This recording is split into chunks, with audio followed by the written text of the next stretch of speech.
नमस्कार, जनप्रभात सुपरफास्ट में आपका स्वागत है। मैं हूं हेमेंद्र सिंह। एक नजर डालते हैं आज की सुर्खियों पर। प्रधानमंत्री मोदी आज वीडियो कॉन्फ्रेंस के जरिए गुजरात में 3 परियोजनाओं का उद्घाटन करेंगे, जिसमें किसानों के लिए किसान सूर्योदय योजना की शुरुआत करेंगे। इसके अलावा पीएम जूनागढ़ में गिरनार रोपवे और अहमदाबाद में एक अस्पताल का उद्घाटन करेंगे। रक्षा मंत्री राजनाथ सिंह आज से दार्जिलिंग और सिक्किम के 2 दिवसीय दौरे पर जाएंगे। इस दौरान वो दशहरा के शुभ अवसर पर शस्त्र पूजा भी करेंगे। इसके अलावा बीआरओ द्वारा निर्मित एक बुनियादी ढांचा परियोजना का उद्घाटन करेंगे। केंद्रीय वित्त मंत्रालय ने कर्ज पर ब्याज छूट को लेकर दिशा निर्देश जारी कर दिए हैं। इसके तहत 2 करोड़ रुपए तक के कर्ज पर 6 महीने के लिए दी गई मोहलत के दौरान ब्याज पर ब्याज और साधारण ब्याज के बीच अंतर के बराबर राशि का भुगतान सरकार करेगी। विदेश मंत्री एस जयशंकर ने कहा है कि संयुक्त राष्ट्र का संस्थापक सदस्य होने के नाते भारत ने वैश्विक संस्था की सफलता के लिए बहुत काम किया है। उन्होंने कहा कि संस्था लक्ष्यों तथा सदस्य देशों की उम्मीदों के अनुसार मजबूती से आगे भी काम करता रहेगा। भारत अमेरिका के बीच अगले सप्ताह दिल्ली में होने वाली 2+2 वार्ता में LAC की स्थिति पर चर्चा की जाएगी। 26 और 27 अक्टूबर की बैठक में अमेरिकी विदेश मंत्री और रक्षा मंत्री हिस्सा लेंगे। वहीं भारत की ओर से राजनाथ सिंह और एस जयशंकर भाग लेंगे। भारत के राष्ट्रपति, उपराष्ट्रपति और प्रधानमंत्री की यात्रा के लिए बनाया गया बोइंग 777 एयरक्राफ्ट का दूसरा स्पेशल विमान आज अमेरिका से भारत आ रहा है। ये VIP एयरक्राफ्ट आज अमेरिका से टेक ऑफ कर चुका है और किसी भी वक्त भारत पहुंचेगा। ट्रंप प्रशासन ने कहा है कि चीन के बढ़ते आक्रामक व्यवहार को देखते हुए भारत के साथ मिलकर काम करना जरूरी है। ये पहले से कहीं अधिक महत्वपूर्ण है कि हम भारत जैसे सहयोगियों के साथ मिलकर काम करें। उन्होंने कहा है कि क्वाड के विस्तार की कोई योजना नहीं है। पाकिस्तान फरवरी 2021 तक FATF की ग्रे सूची में बना रहेगा, क्योंकि वो वैश्विक संशोधन और दहशतगर्दों के वित्त पोषण को रोकने के लिए 6 कार्य योजनाओं को पूरा करने में विफल रहा है। FATF की बैठक में इसका फैसला लिया गया है। PDP की अध्यक्ष महबूबा मुफ्ती ने कहा है कि जब तक जम्मू कश्मीर को लेकर पिछले संविधान में किए गए बदलावों को वापस नहीं ले लिया जाता, तब तक उन्हें चुनाव लड़ने अथवा तिरंगा थामने में कोई दिलचस्पी नहीं है। जम्मू कश्मीर भाजपा ने महबूबा मुफ्ती के देशद्रोह बयान के लिए उनकी गिरफ्तारी की मांग की है। मुफ्ती ने कहा है कि वो तिरंगा झंडा तभी थामेंगी जब जम्मू कश्मीर को पूर्ववर्ती राज्य का झंडा वापस मिल जाएगा। प्रदेश भाजपा अध्यक्ष ने महबूबा की गिरफ्तारी की मांग की है। जम्मू कश्मीर प्रदेश कांग्रेस समिति ने महबूबा मुफ्ती द्वारा तिरंगे झंडे को लेकर दिए गए बयान की कड़ी निंदा की है। JKPCC के अध्यक्ष रविंद्र शर्मा ने कहा है कि ऐसे बयान किसी भी समाज में बर्दाश्त करने लायक नहीं है। इससे लोगों की भावनाएं आहत हुई हैं। राजधानी दिल्ली के कई इलाकों में वायु की गुणवत्ता गंभीर स्थिति में पहुंच गई है, जिससे अलीपुर, मुंडका और वजीरपुर में AQI बेहद गिर गया है। सुबह से ही स्मोक की घनी चादर छाई हुई है। प्रदूषण नियंत्रण समिति के अनुसार अभी 2 दिन तक इससे राहत की उम्मीद नहीं है। दिल्ली के उपराज्यपाल ने प्रदूषण फैलाने वाली गतिविधियों के खिलाफ कार्रवाई में तेजी लाने के निर्देश दिए हैं। बता दें कि शुक्रवार को शहर की वायु गुणवत्ता बहुत खराब श्रेणी में चली गई, जिसके चलते LG ने कूड़ा जलाने जैसी गतिविधियों के खिलाफ कार्रवाई करने को कहा है।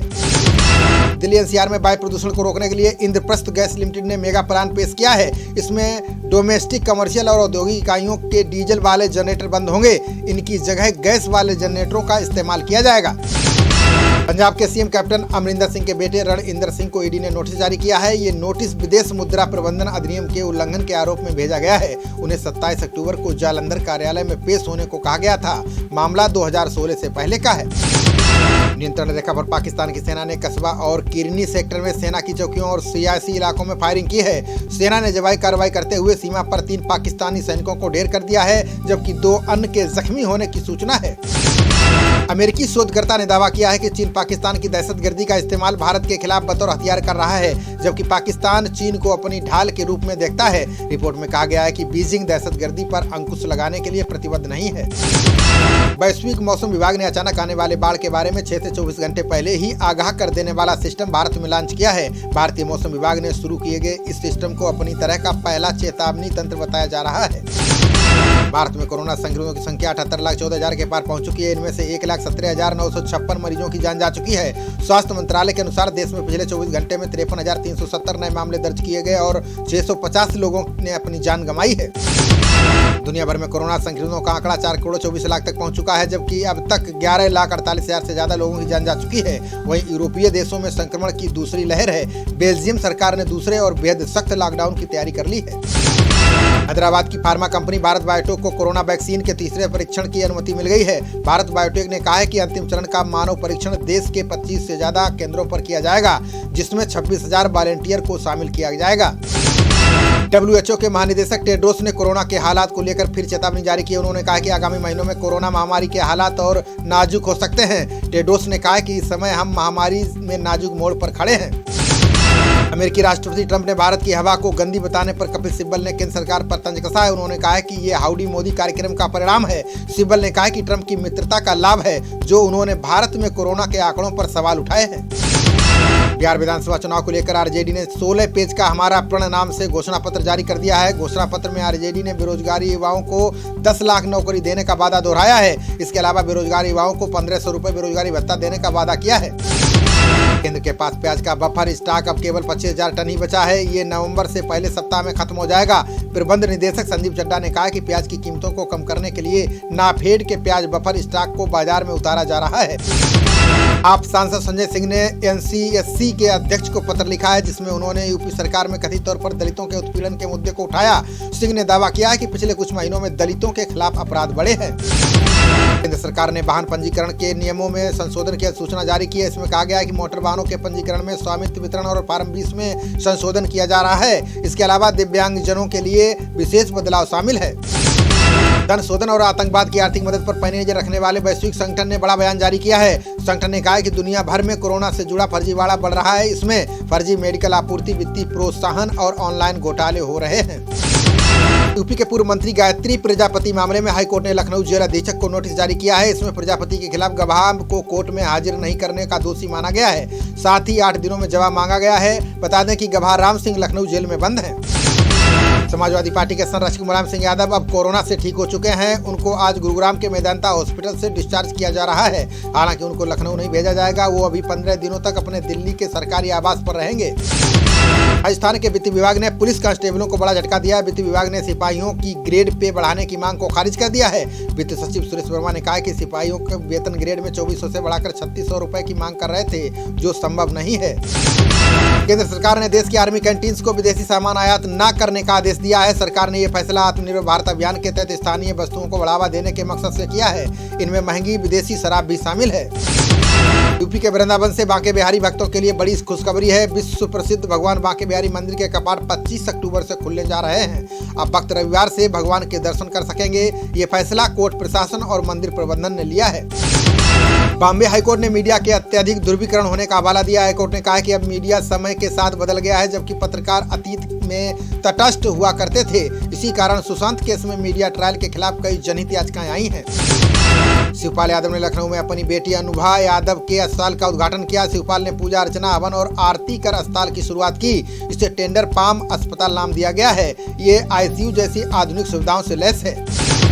केंद्र सरकार रेल विकास निगम लिमिटेड में 15% हिस्सेदारी बेचने की योजना बना रही है। सरकार ने मर्चेंट बैंकर से आवेदन आमंत्रित किए हैं। बिक्री से सरकारी खजाने में 580 करोड़ रुपए आएंगे। केंद्रीय स्वास्थ्य मंत्री हर्षवर्धन ने कहा कि कोरोना के खिलाफ जंग में अगले 3 महीने निर्णायक होंगे। ऐसे में त्योहारों और सर्दियों के समय ज्यादा एहतियात बरतने की जरूरत है। केंद्रीय मंत्री ने कहा कि पिछले 3 महीनों में देश ने कोविड-19 से निपटने में उल्लेखनीय प्रगति की है। नए संसद भवन का निर्माण कार्य दिसंबर से शुरू हो जाएगा। अक्टूबर 2022 तक निर्माण कार्य पूरा होगा। लोकसभा कक्ष में 888 और राज्यसभा में 384 सदस्यों के बैठने की व्यवस्था होगी। दोनों सदनों में भविष्य में सदस्यों की संख्या बढ़ने को ध्यान में रखते हुए ऐसा किया जा रहा है। पूर्व सीएम देवेंद्र फडणवीस ने बाढ़ राहत को लेकर उद्धव ठाकरे पर निशाना साधा। उन्होंने कहा कि 10,000 करोड़ रुपए का आर्थिक पैकेज बेहद कम है। ये किसानों के विश्वास के साथ धोखा है। जब भाजपा की सरकार थी उस समय ठाकरे ने खुद किसानों के लिए 25,000 रुपए न्यूनतम सहायता की मांग रखी थी। तमिलनाडु के मुख्यमंत्री ने 10,062 करोड़ रुपए की 9 परियोजनाओं की आधारशिला रखी है। के पलानीस्वामी ने कहा है कि इन योजनाओं से 8,666 लोगों को रोजगार मिलेगा। उन्होंने 7 कंपनियों के उद्घाटन में भी हिस्सा लिया, जिसके साथ राज्य सरकार ने सहमति पत्र पर हस्ताक्षर किए थे। केंद्रीय मंत्री अनुराग ठाकुर ने बिहार चुनाव को लेकर कई दावे किए हैं। उन्होंने कहा कि बिहार में फिर एनडीए की ही सरकार बनेगी। भाजपा कोविड-19 का टीका निःशुल्क उपलब्ध कराने के लिए प्रतिबद्ध है। बिहार की जनता पहले टीका पाने वालों में से होगी। जेवर विधायक धीरेन्द्र सिंह ने सराहनीय पहल की है। उन्होंने आर्थिक रूप से कमजोर वर्ग की 20 लड़कियों को गोद लिया है। विधायक ने कहा कि सुकन्या समृद्धि योजना से बेटियां सशक्त होंगी। मेरे द्वारा शुरू किया गया ये प्रयास बेटी बचाओ बेटी पढ़ाओ अभियान का हिस्सा है। लालू यादव को लेकर भाजपा ने फिर झारखंड सरकार पर हमला बोला है। प्रदेश अध्यक्ष दीपक प्रकाश ने कहा कि लालू यादव हिरासत में हैं। वे रिम्स के केली बंगले में रह रहे हैं। ये जेल नियमावली का उल्लंघन है। इसके लिए हेमंत सोरेन पूरी तरह से जिम्मेदार हैं। कृषि कानूनों के खिलाफ विधेयकों को लेकर सीएम अमरिंदर सिंह सुखबीर बादल के बीच बहस हो गई है। अमरिंदर सिंह ने कहा कि सुखबीर बादल भाजपा से मिले हुए हैं, वे किसानों के हितैषी होने का नाटक कर रहे हैं। वहीं सुखबीर ने अमरिंदर पर लोगों को गुमराह करने का आरोप लगाया है। दिल्ली विश्वविद्यालय में 82% से अधिक सीटें फुल हो चुकी हैं। आज विश्वविद्यालय तीसरी कटऑफ जारी करेगा। पहली कटऑफ में 35,500 सीटें भरी हुई हैं। दूसरी कटऑफ सूची में 22,147 सीटें भरी गई। विश्वविद्यालय में स्नातक स्तर के पाठ्यक्रमों के लिए कुल 70,000 सीटें हैं। केंद्रीय मंत्री जितेंद्र सिंह ने आरोप लगाया कि कश्मीर के नेता अवसरवाद की राजनीति करते हैं। जब वे सत्ता में होते हैं तो भारत की शपथ लेते हैं, जब वे सत्ता से बाहर हो जाते हैं तो संप्रभुता पर सवाल उठाते हैं। सिंह ने महबूबा मुफ्ती के बयान पर प्रतिक्रिया देते हुए ये बात कही। सरकार ने मिड डे मील कार्यक्रम के लिए नया प्लान तैयार किया है। अब स्कूलों में अतिरिक्त पोषक तत्व युक्त चावल की आपूर्ति की जाएगी। ये चावल 3 अतिरिक्त सूक्ष्म पोषक तत्वों से युक्त होंगे। इनमें विटामिन B12, आयरन और फोलिक एसिड भरपूर मात्रा में होगा। संघ लोक सेवा आयोग की प्रारंभिक परीक्षा के नतीजे घोषित किए गए हैं। ये परीक्षा 4 अक्टूबर को हुई थी।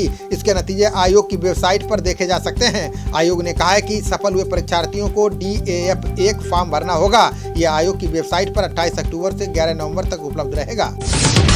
IPL में बोल्ट की शानदार गेंदबाजी के दम पर मुंबई इंडियंस ने चेन्नई सुपर किंग्स को 10 विकेट से हरा दिया। पहले बल्लेबाजी करते हुए चेन्नई की टीम 20 ओवर में 9 विकेट पर सिर्फ 114 रन ही बना सकी। जवाब में खेलने उतरी मुंबई ने बिना विकेट खोए मुकाबला जीत लिया। IPL में आज दिल्ली कैपिटल्स और कोलकाता नाइट राइडर्स के बीच अबू धाबी में मुकाबला होगा। टूर्नामेंट की दौड़ में बने रहने के लिए KKR को आज का मैच जीतना जरूरी है। इसके लिए कोलकाता के बल्लेबाजों को बेहतरीन प्रदर्शन करना होगा। खबरों का सिलसिला जारी रहेगा। देखते रहिए जनप्रवाद। नमस्कार।